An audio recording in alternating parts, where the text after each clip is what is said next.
Hello everyone, welcome back to the channel. तो आज के इस पर्टिकुलर वीडियो में हम लोग बायोलॉजी फॉर इंजीनियर्स के मॉड्यूल 5 का रिवीजन करने वाले हैं।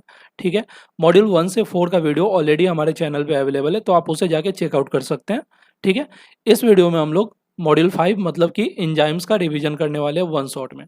ठीक है, आगे बढ़ने से पहले हम लोग ये समझते हैं कि कौन कौन सा टॉपिक हमें पढ़ना है और कितना इंपॉर्टेंस रखता है एग्जाम पॉइंट ऑफ व्यू से वो, है ना। मतलब कि एग्जाम पॉइंट ऑफ व्यू से कौन सा टॉपिक सबसे ज़्यादा इंपॉर्टेंट है ये देख रहे हैं हम लोग। ठीक है, सबसे पहला टॉपिक है importance of catalysis in life.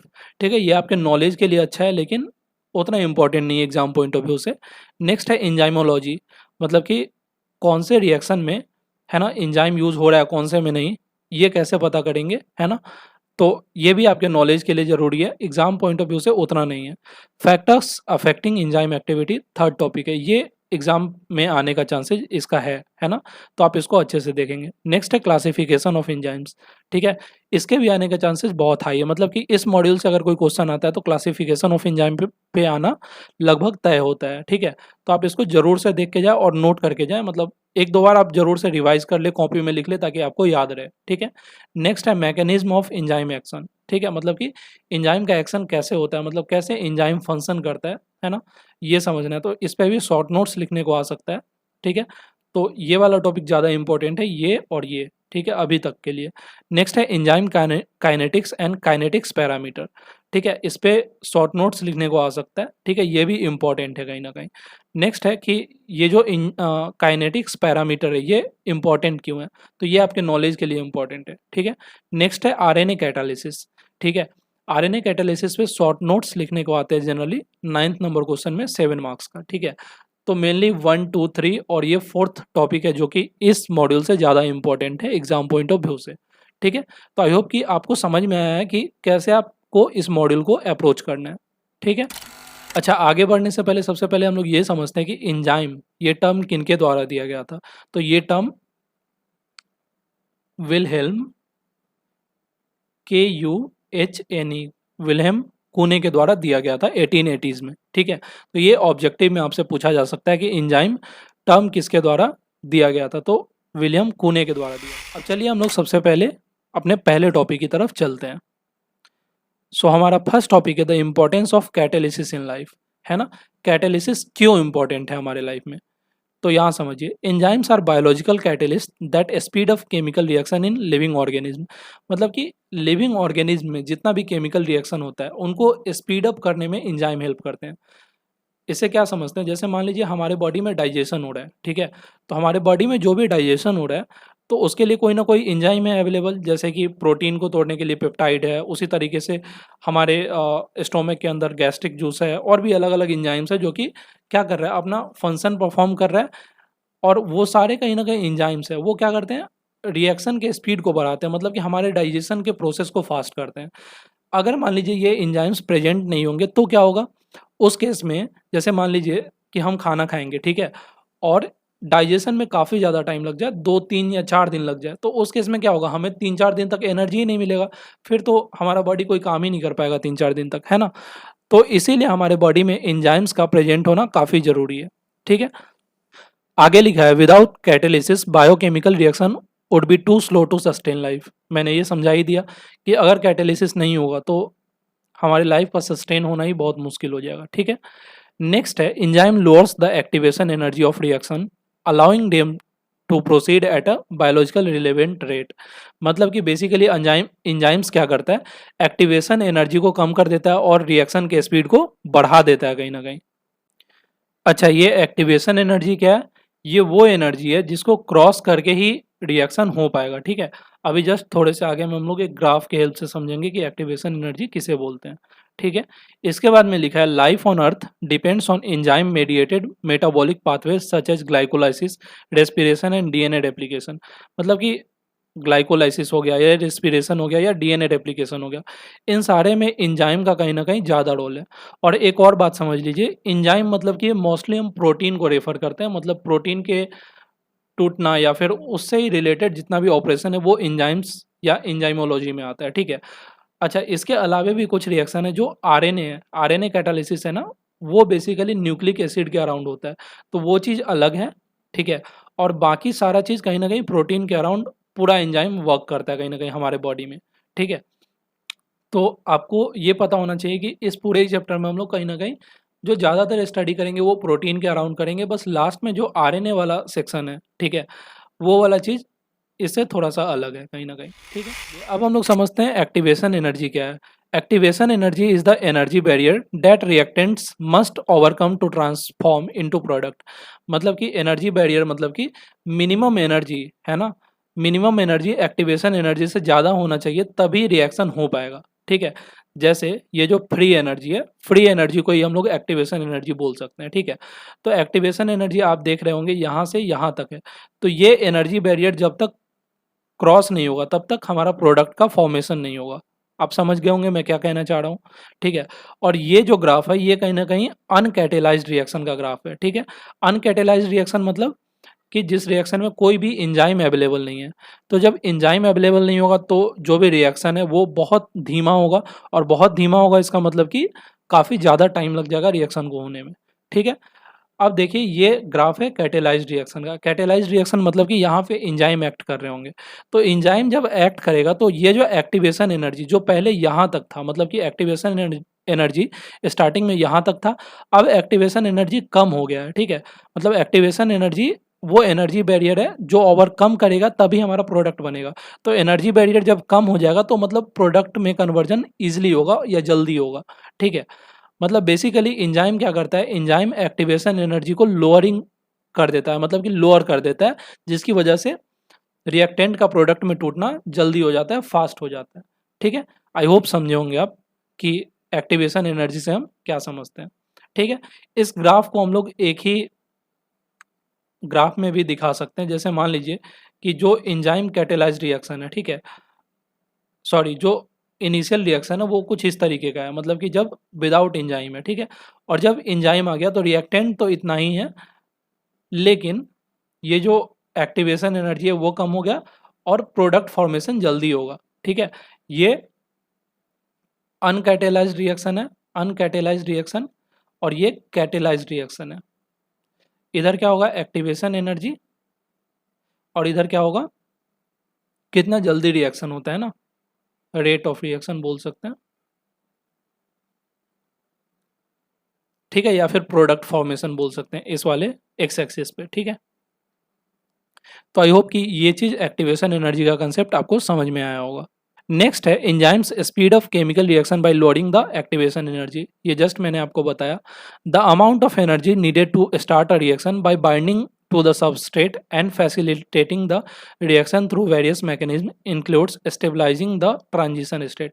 मतलब कि बेसिकली रिएक्शन को होने के लिए सबसे पहले क्या करता है, सब स्टेट का बाइंडिंग होना जरूरी होता है, और जब सब स्टेट का बाइंडिंग हो जाता है तो उसके बाद कहीं ना कहीं इंटरमीडिएट फॉर्मेशन होता है। इंटरमीडिएट जब फॉर्मेशन हो जाएगा उसके बाद ट्रांजिशन स्टेट में आगे प्रोसीड करेगा और फाइनली वो प्रोडक्ट में कन्वर्ट होगा। इस चीज़ को हम आगे में थोड़ा और अच्छे से देखेंगे जब हम इक्वेशन को डिस्क्राइब कर रहे होंगे। तो अपना नेक्स्ट टॉपिक है how to monitor enzyme catalysed reaction. मतलब कि कैसे पता करें कि कोई भी रिएक्शन जो है उसमें एंजाइम यूज हो रहा है या नहीं हो रहा है, ठीक है। तो ये कुछ मेथड्स है। पहला मेथड है स्पेक्ट्रोफोटोमेट्री, नेक्स्ट है फ्लोरोमेट्री, नेक्स्ट है क्रोमेटोग्राफी, नेक्स्ट है मैनोमेट्री, ठीक है। इन सब का डिफरेंट यूजेज है, मतलब कि अलग अलग सिनारियों में ये सब यूज होता है, ठीक है। एक एक करके हम लोग समझते हैं कि कब कौन सा मेथड यूज होता है, ठीक है। तो सबसे पहले बात करते हैं स्पेक्ट्रोफोटोमेट्री की। तो इसमें बेसिकली क्या होता है, लाइट का एब्जॉर्प्शन होता है, ठीक है। तो जितना ज़्यादा लाइट एब्जॉर्ब होगा, ठीक है, जितना ज़्यादा लाइट एब्जॉर्ब होगा इसका मतलब कि जो रिलीज लाइट होगा वो कम होगा, ठीक है। मतलब कि ज़्यादा लाइट एब्जॉर्ब हो जाएगा तो हमें कम लाइट दिखाई देगा, और जितना कम लाइट दिखाई देगा उतना ज़्यादा कंसंट्रेशन होगा सब्सटेंस का, ठीक है। आई होप आप समझे होंगे, ठीक है। नेक्स्ट है फ्लूरोमेट्री। फ्लूरोमेट्री में क्या होता है, it uses fluorescence emission to detect reaction process, sorry reaction progress.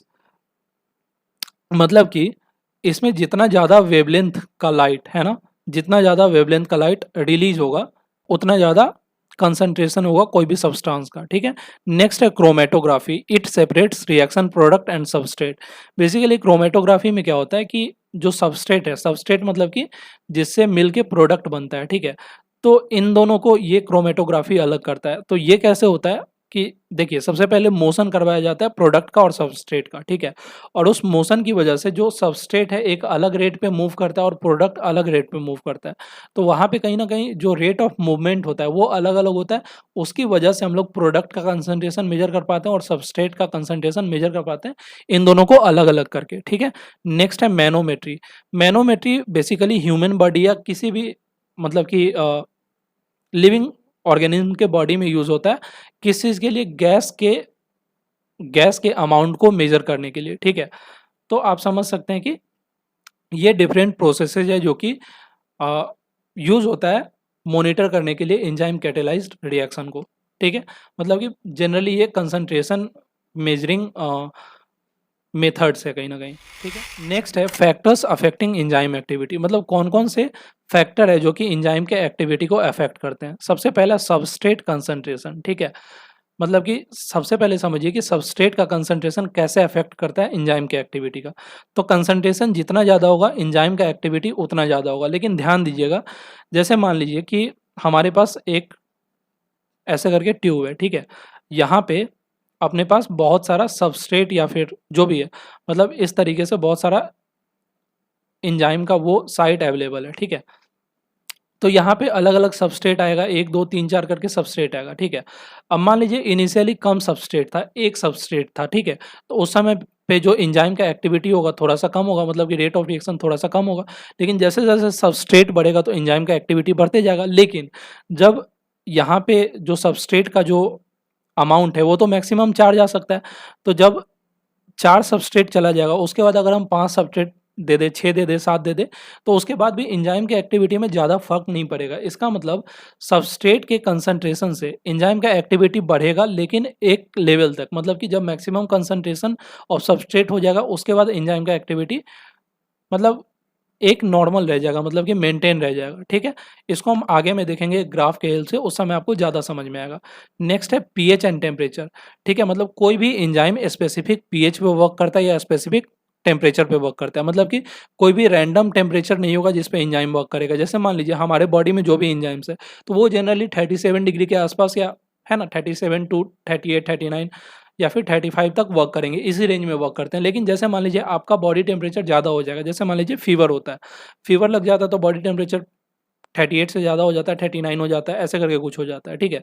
उस समय पे क्या होता है, आपके बॉडी में हो सकता है कि डाइजेशन ठीक से नहीं हो रहा हो या फिर कुछ अलग अलग प्रॉब्लम आ रहा होगा, ठीक है। तो वो क्यों आता है? क्योंकि हमारे बॉडी में जो एंजाइम्स है वो 37 डिग्री के आसपास वर्क करने के लिए एलिजिबल है, या फिर वहाँ पे अच्छे से परफॉर्म करते हैं अपना वर्किंग फंक्शन को, ठीक है। लेकिन जैसे ही ये टेम्परेचर ऊपर नीचे होता है तो हमारा बॉडी सही से एंजाइम का परफॉर्मेंस नहीं करवा पाता है और सब कुछ कहीं न कहीं अफेक्ट हो जाता है उसकी वजह से।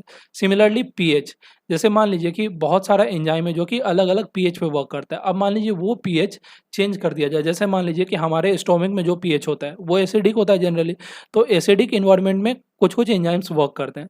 लेकिन मान लीजिए कि उस पीएच को बढ़ा के बेसिक कर दिया जाए, बेसिक मतलब कि पीएच को बढ़ा दिया जाए। जैसे मान लीजिए कि 2 टू 3 के पीएच पे वर्क कर रहा है कोई एंजाइम, तो अब हम पीएच को बढ़ा के 5 टू 8 कर दें, तो यहाँ पे ये एंजाइम सफिशिएंटली वर्क कर पाएगा क्या? नहीं करेगा, ठीक है। मतलब कि पीएच और टेम्परेचर भी हमें ये बताता है कि एंजाइम कैसे वर्क करेगा। और अगर ऑप्टिमम टेम्परेचर है, ऑप्टिमम मतलब कि जितना चाहिए उतना टेम्परेचर है, उतना पीएच है, तो हमारा एंजाइम एक्टिविटी अच्छे से हो पाएगा, वरना नहीं होगा, ठीक है। नेक्स्ट है कोफैक्टर एंड इनहिबिटर। इनहिबिटर क्या होता है? जो एंजाइम की एक्टिविटी को रोकता है, और कोफैक्टर भी कुछ इसी तरीके का होता है जो कि एंजाइम के एक्टिविटी को लगभग कांस्टेंट कर देता है। इस तरीके से आप समझ सकते हैं, ठीक है। तो ये 3 अलग-अलग फैक्टर है जो कि एंजाइम की एक्टिविटी को कहीं न कहीं अफेक्ट करते हैं, ठीक है। इसको हम आगे बढ़ते हुए थोड़ा और भी डिटेल में समझेंगे। वैसे अगर आपसे एग्जाम में पूछे तो ये तीनों को आप मेंशन कर सकते हैं और डिस्क्राइब कर सकते हैं जैसा मैंने अभी किया, ठीक है। नेक्स्ट है मैकेनिज्म ऑफ एंजाइम एक्शन, मतलब कि एंजाइम का एक्शन होता कैसे है, ठीक है। सबसे पहला स्टेप है सबस्ट्रेट बाइंडिंग, ठीक है। सबस्ट्रेट का बाइंडिंग होता है और इसमें 2 चीज़ें, लॉक एंड की मॉडल और इंड्यूस्ड फिट मॉडल, ठीक है। जैसे मान लीजिए कोई एंजाइम है, ठीक है, एंजाइम है जिसका शेप कुछ इस तरीके का है, ठीक है, इस तरीके का शेप है। तो जो हमारा सबस्ट्रेट का शेप होगा वो कुछ इस तरीके का होगा। जब इस तरीके का सबस्ट्रेट होगा तभी तो ये इसमें जाके फिट हो जाएगा और हमारा ओवरऑल जो रिएक्शन होगा उसका रेट बढ़ जाएगा, और जब रेट बढ़ेगा तो फाइनली ये प्रोडक्ट में कन्वर्ट होगा, और जब ये प्रोडक्ट में कन्वर्ट होता है तो बेसिकली ये निकलता कैसे है बार देखिए, जब ये प्रोडक्ट में कन्वर्ट होता है तो सबस्ट्रेट यहाँ पे गया और प्रोडक्ट में कन्वर्ट होगा तो ऐसे ऐसे करके ये चेंज हो जाएगा इसका शेप, ठीक है।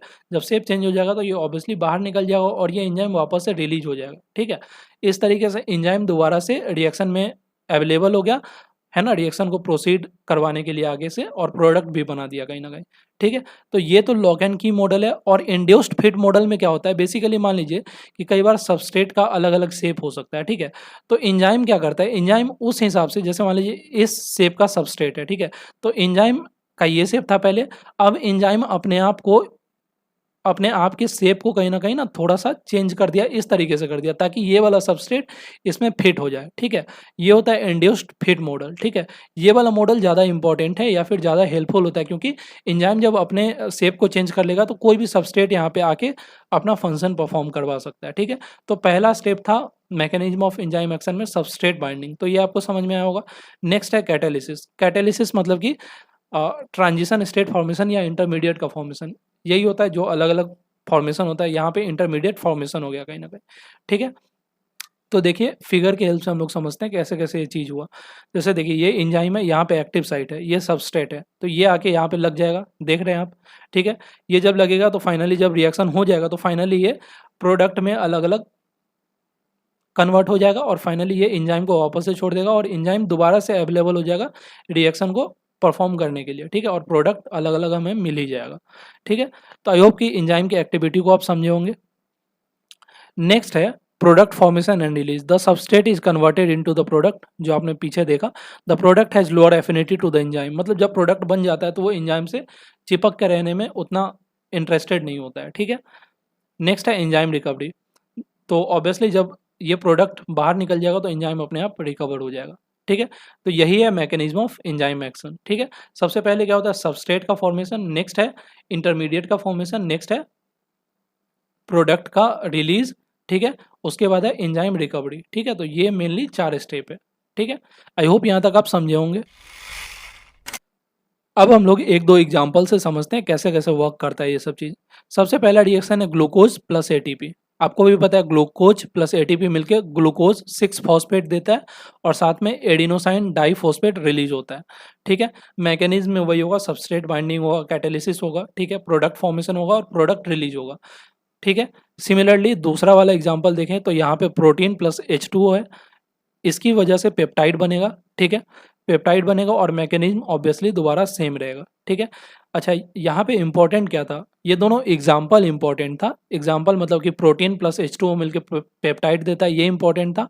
और यहाँ पे इंपॉर्टेंट था ग्लूकोज प्लस एटीपी मिलके ग्लूकोज 6 फॉस्फेट देता है और एडीपी देता है, ठीक है। ये दोनों एग्जाम्पल आप मेंशन कर सकते हैं अगर एग्जाम में पूछा गया तो, ठीक है। अब हम लोग बढ़ते हैं अपने नेक्स्ट टॉपिक पे, जो है क्लासिफिकेशन ऑफ एंजाइम्स। और ये वाला टॉपिक जो है वो एग्जाम पॉइंट ऑफ व्यू से सबसे ज़्यादा इंपॉर्टेंट है, मतलब आप नोट कर सकते हैं कि 7 मार्क्स का क्वेश्चन इस पे आएगा ही आएगा, ठीक है, इस मॉड्यूल से अगर क्वेश्चन आना है, ठीक है। तो सबसे पहला जो क्लास ऑफ एंजाइम है वो है ऑक्सीडो रिडक्टेज, ठीक है। ऑक्सीडो रिडक्टेज से क्या समझते हैं, मतलब कि ऑक्सीडेशन रिडक्शन रिएक्शन हो रहा होगा साथ में, ठीक है। आप क्या करो, सबसे पहले आप कॉपी पे नोट डाउन करो ताकि आपको ये याद रहे, है ना, लॉन्ग टर्म के लिए, एग्जाम तक के लिए तो कम से कम याद रहे ही, ठीक है। तो ऑक्सीडो रिडक्टेज में क्या होता है, फंक्शन क्या है, catalyse oxidation reduction reaction by transferring electron hydrogen and oxygen. मतलब कि ये किस टाइप के रिएक्शन को फैसिलिटेट करता है, तो ऑक्सीडेशन रिडक्शन टाइप के रिएक्शन को फैसिलिटेट करता है, ठीक है। एग्जाम्पल के लिए लैक्टेट डिहाइड्रोजनेज, है ना, ये जो एंजाइम है ये कन्वर्ट करता है लैक्टेट को पायरूवेट में। सिमिलरली साइटोक्रोम ऑक्सीडेज जो है ये इलेक्ट्रॉन ट्रांसपोर्ट करता है, ठीक है। नेक्स्ट है कैटेलेज, ठीक है, ये क्या करता है, ब्रेक डाउन हाइड्रोजन पेरोक्साइड करता है, ठीक है। तो ये तीनों एग्जाम्पल था। मेनली आपको ये याद करना है कि ऑक्सीडो रिडक्टेज करके एक क्लासिफिकेशन ऑफ एंजाइम में होता है, ठीक है। ये याद करना है और इसका फंक्शन याद करना है, ठीक है। एक एग्जाम्पल आप मैक्सिमम याद कर सकते हो, ठीक है।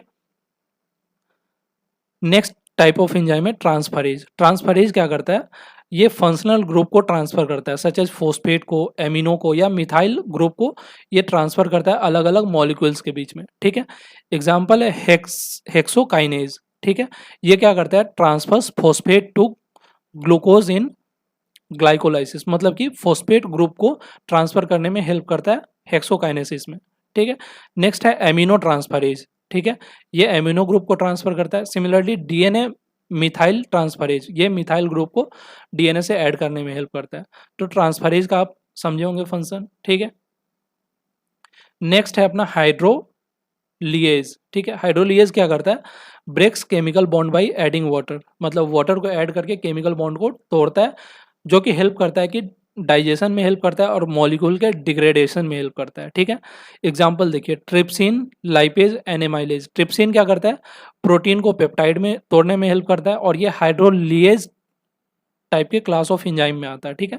सिमिलरली लाइपेज, लाइपेज क्या करता है, फैट को फैटी एसिड में चेंज करता है। सिमिलरली अमाइलेज, अमाइलेज क्या करता है, स्टार्च को शुगर में कन्वर्ट करने का काम करता है, ठीक है। तो अभी तक हमने 3 अलग अलग क्लास ऑफ एंजाइम देखा। पहला था ऑक्सीडोरिडक्टेज, ठीक है। नेक्स्ट है ट्रांसफरेज, तीसरा है हाइड्रोलिएज, ठीक है। नेक्स्ट देखते हैं, नेक्स्ट है लाइएज। ये क्या करता है, catalyse the breaking of bond without water और ऑक्सीडेशन, मतलब कि बिना वाटर और ऑक्सीडेशन के बॉन्ड को ब्रेक करने में हेल्प करता है, ठीक है। और ऑफन ये डबल बॉन्ड को फॉर्म करता है ना। लाइएज क्या करता है, डबल बॉन्ड को फॉर्म करता है। और इसके एग्जांपल में हो गया पायरुवेट, डीकार्बोक्सिलेज, ठीक है, एल्डोलेज या सिंथेसेज, ठीक है, याद कर सकते हैं आप। नेक्स्ट क्लासिफिकेशन ऑफ एंजाइम में नेक्स्ट क्लास है आइसोमरेज, ठीक है। आइसोमरेज में क्या होता है, catalyzes structural rearrangement of molecule converting them into isomers, मतलब कि आइसोमर्स में ये कन्वर्ट करता है, ठीक है।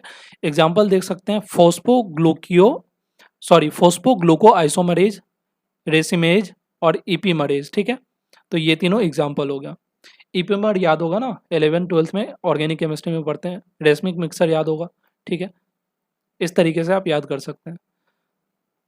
नेक्स्ट क्लास है लाइगेज। लाइगेज क्या करता है, join 2 molecules together using ATP. ATP के हेल्प से 2 मॉलिक्यूल को ज्वाइन करने का काम करता है, ठीक है। ये क्रूशियल कहाँ पे होता है, डीएनए रेप्लिकेशन में और बायोसिंथेसिस में। एग्जाम्पल है डीएनए लाइगेज, ठीक है। नेक्स्ट है ग्लूटामिन सिंथेसिस और कार्बोक्सिलेज, ठीक है।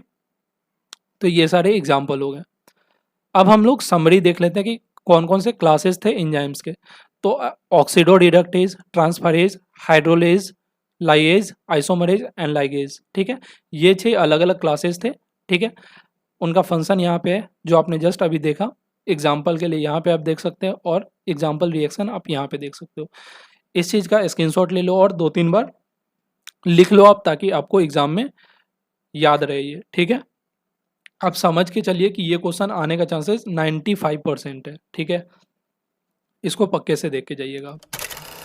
अपना नेक्स्ट टॉपिक है enzyme kinetics and kinetics parameter, ठीक है। एंजाइम काइनेटिक्स से हम क्या समझते हैं, enzyme kinetics is the study of rate of enzyme catalysed reaction and how these rates are affected by various factors like substrate concentration, enzyme concentration and environmental condition।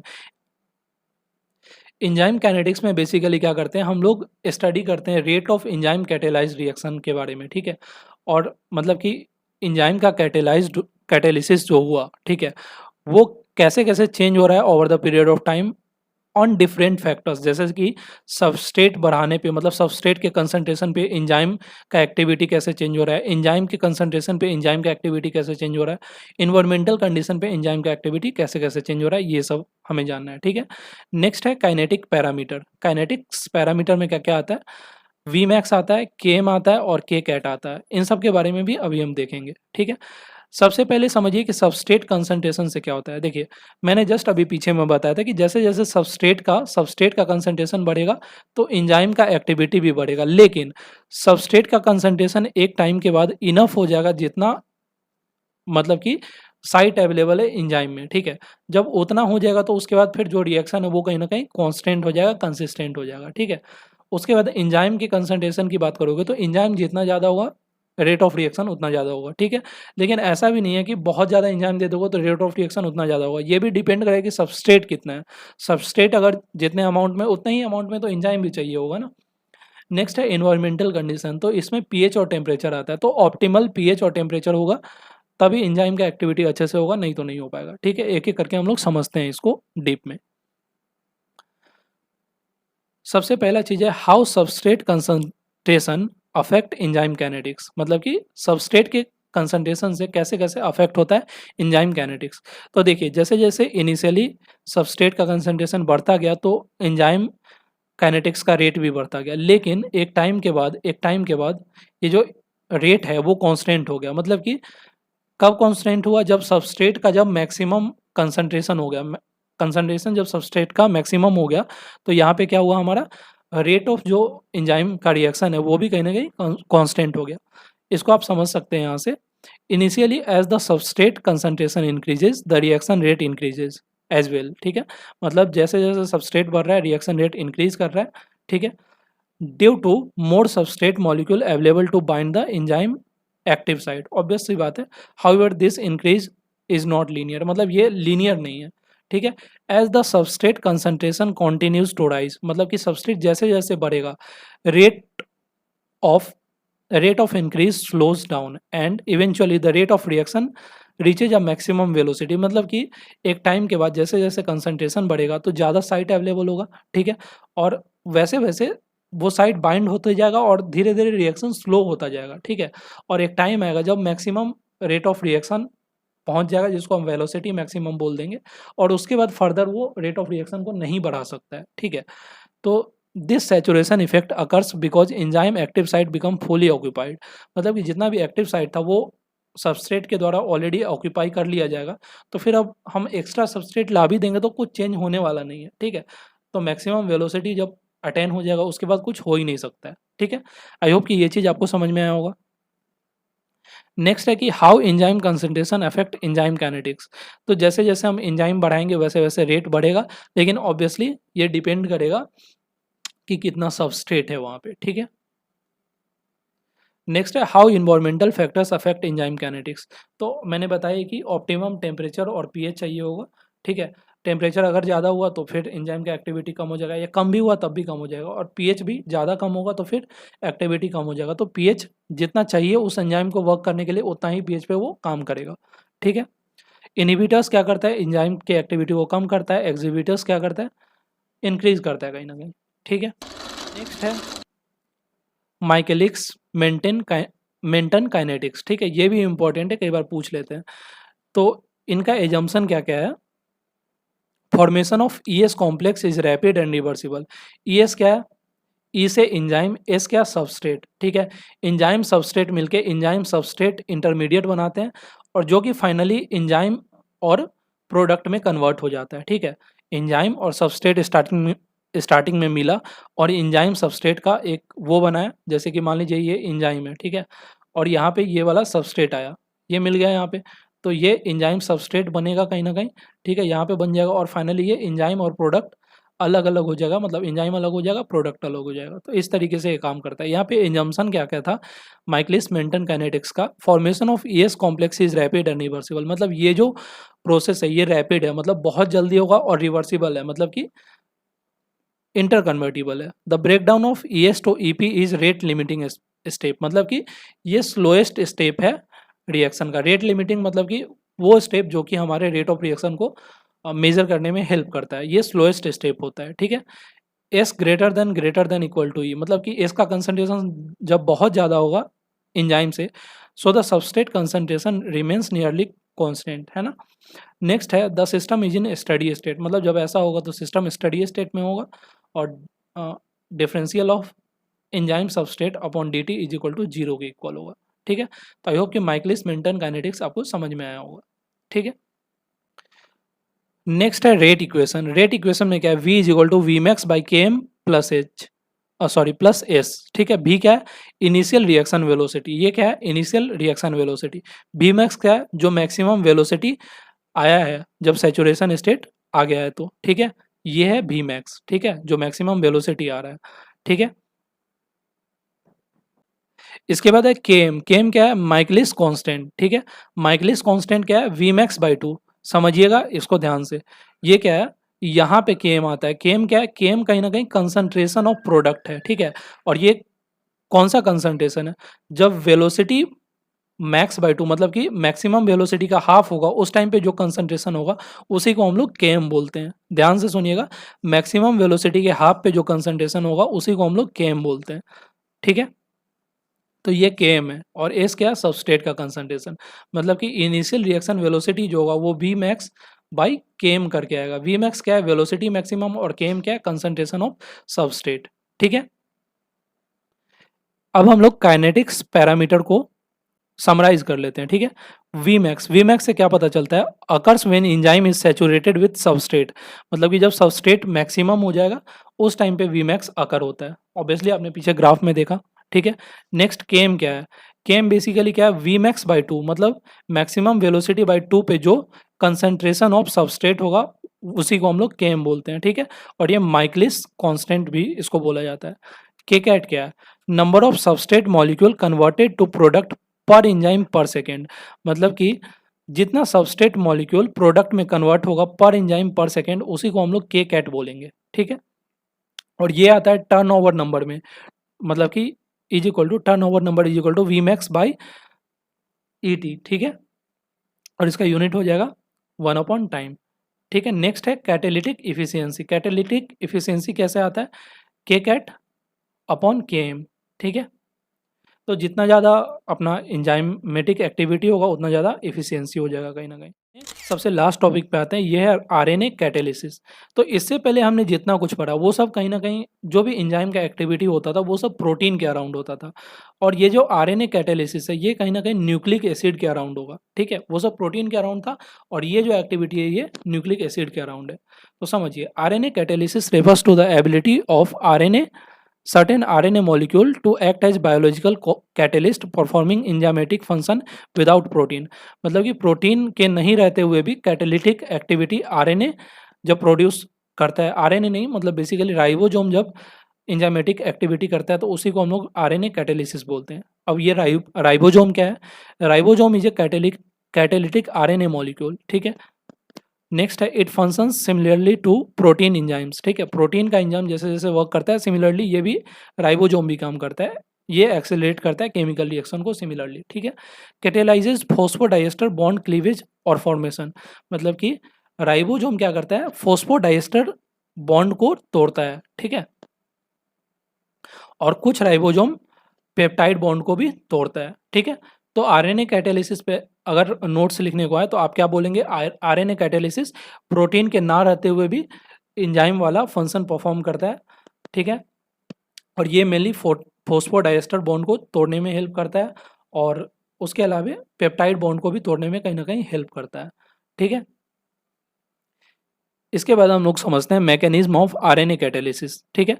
इसमें क्या है, सबसे पहले कैटेलिटिक स्ट्रेटजीज, मतलब क्या अलग अलग स्ट्रेटजी होता है। ठीक है।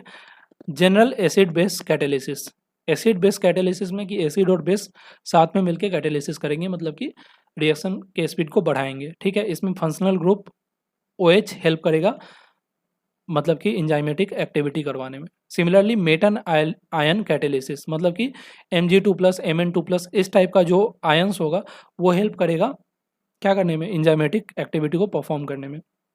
नेक्स्ट है ट्रांजिशन स्टेट स्टेबलाइजेशन। ठीक है। आरएनए फोल्ड इसमें हेल्प करेगा। ठीक है। Nucleic attack, internal hydroxyl group attacks phosphodiester bond, मतलब OH ग्रुप मिलकर फॉस्फोडाइएस्टर बॉन्ड पे अटैक करेंगे और फाइनली इंजाइमेटिक एक्टिविटी करेंगे। तो ये सारे कुछ एग्जांपल्स थे कि आरएनए कैसे कैसे कैटेलिटिक एक्टिविटी करवाता है। ठीक है। तो आई होप कि इस मॉड्यूल को आप अच्छे से समझे होंगे। ठीक है। तो सारा ही टॉपिक कवर हो गया, आपको इंपॉर्टेंस भी पता है कि कौन कौन सा टॉपिक कितना इंपॉर्टेंट है एग्जाम पॉइंट ऑफ व्यू से। सबको अच्छे से देखिएगा, नोट डाउन कीजिएगा और अच्छे से पढ़ के जाइएगा। Thank you for watching this video. मिलते हैं आपसे अगले जो मॉड्यूल है उसके वन शॉट में। ठीक है।